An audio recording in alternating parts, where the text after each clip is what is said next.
Tech workers with multiple jobs. Let's have a look.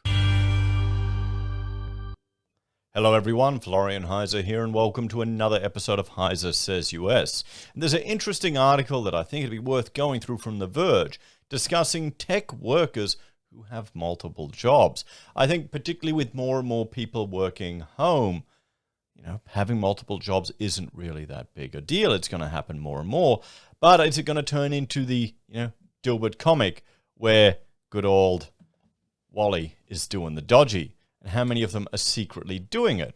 What's going to happen there? So, the story of tech workers who secretly work multiple remote jobs. It requires a little juggling and a lot of deception. And that's the thing there. If you have someone who is not a contractor but a full-time employee and you pay them to be working for that time period, or at least be accessible for that time, this is a bit deceptive, isn't it? It's a bit dodgy. But some say it's worth it for the paychecks. Or it's like the joke where a person outsources all their work. So, for journalists and others in creative and technical fields, having a side hustle or doing freelance work is extremely common. And it is also in the architectural practice. I remember many people would do work on the side. Now, the biggest concern or risk there is that you can, if you do it in the office, use any of their resources, you could be potentially exposing your employer to any legal liability associated with the work that you were doing yourself.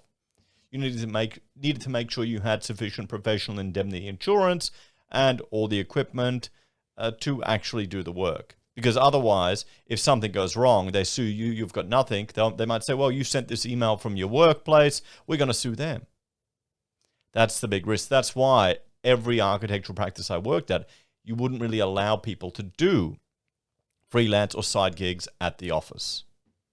So, in addition to a day job, an editor, for example, may write pay-per-piece articles for other publications who aren't competitors of her primary employer, and typically, ideally, with her employer's explicit or tacit approval. Some people do so for the needed additional income. Some like the work. Yeah, in architecture, it's what people do to build up a portfolio of their own work. Or maybe they're working in a commercial practice or for the government, and they want to do something a bit different, more residential, a bit more boutique at home. According to a story in Wall Street Journal, a new website provides tips for tech workers who want to earn 2 full-time paychecks while working remotely, giving half-assed efforts to one or both and without letting either employer know about the other. Now that's a bit dodgy. That really is dodgy. And that, if someone is doing that, you'd have to question their ethics. You really would.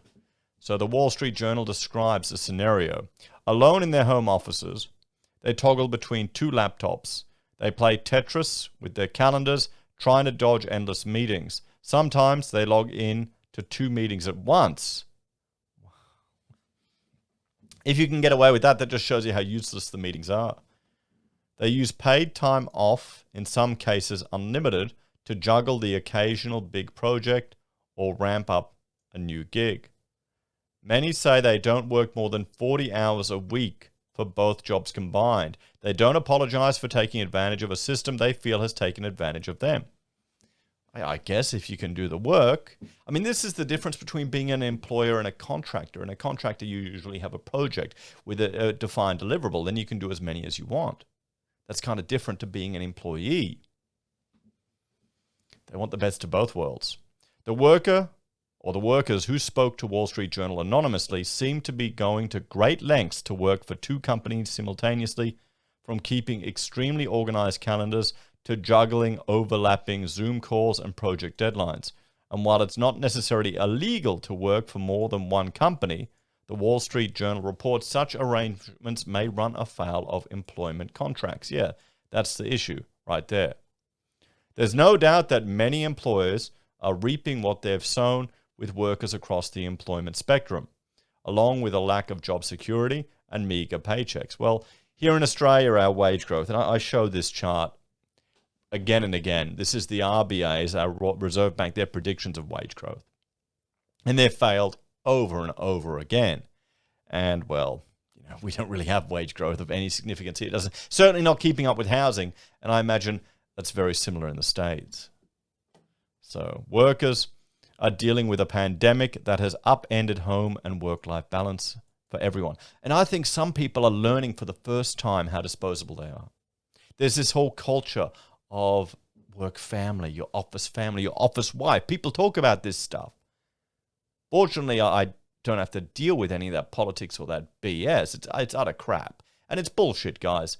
They don't care about you. You're not family. You're a worker. You're an employee. You got to, and that's a business relationship. That's the whole point of it. I mean, I've got no problem with this if you're a contractor and you're hired on a project by project basis. But if you're an employee and it seems a bit dodgy, but I can appreciate why people are doing it. The thing that bugged me in this piece was how some of the workers talked about gaming the system by lying about what a valid reason someone would need accommodation from their employer. They use their unlimited PTO for a month off and cite COVID-19 burnout, or skip a double-booked meeting by taking an imaginary call from a child's school. So there's the piece from the Wall Street Journal. So guys, there you go. What do you think? What do you think? Do you think this is fair or reasonable? Well, let's get on the soapbox. So really, if people are doing this, there's some other problems. You're either not paying them enough, are they not loyal to your company? Well, here's two perspectives. From the employer's perspective, if you're doing this, they should be a contractor. If they don't feel confident enough explaining it to you, telling you what they're doing, you're probably not getting 100%. And if they only want to work on a per project basis, do that. Cut them off. Save your costs. From a worker's perspective, you might be gaming the system. If you want to work for multiple businesses, start up a contracting business. Join the big boys. Do it properly, not dodgily. It does seem a bit unethical. It really does. Let me know your thoughts and takes on this one in the comments down below, guys, because for me, it doesn't sit the right way either. I'm agreeing with the author of The Verge. Anyway, thanks for watching. Please like, share, subscribe to the channel. If you're a fan and enjoy the content I create here, there are a few ways you can support us. You can join us on YouTube or Patreon. Sign up for Self-Wealth or Stake. Use our affiliate links at Amazon, eBay, Independent Reserve, or Aussie Broadband. Buy a merch from Heise Says. Use Gold Pass from the Perth Mint or support us via PayPal. Take care, and I'll see you all next time. Bye for now.